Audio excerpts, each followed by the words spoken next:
way of doing it. I will use 4 whole eggs instead of 7 egg whites. This is the baking powder that I will be using, and I will be using 1 tablespoon instead of 1.5 tablespoon, which is in the recipe.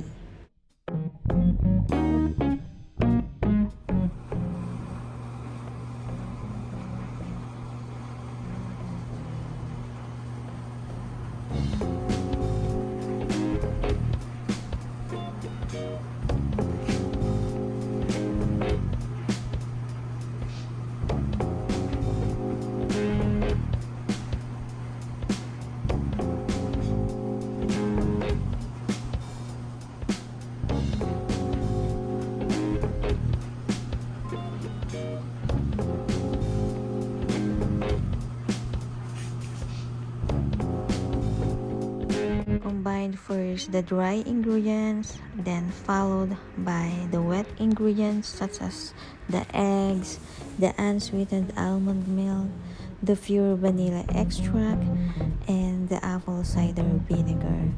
Mix them all together using a hand mixer or any kind of mixer that you have at home, or even a spatula can do. This is my spatula.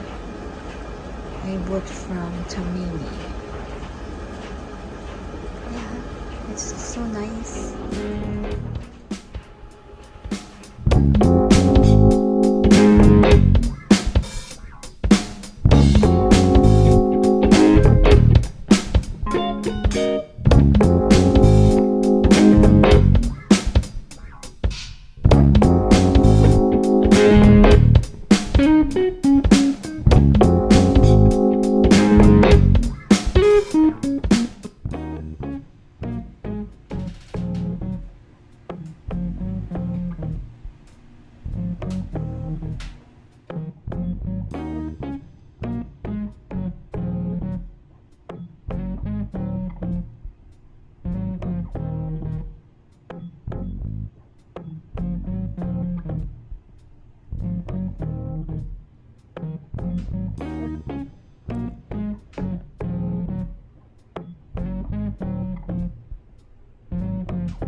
Thank you.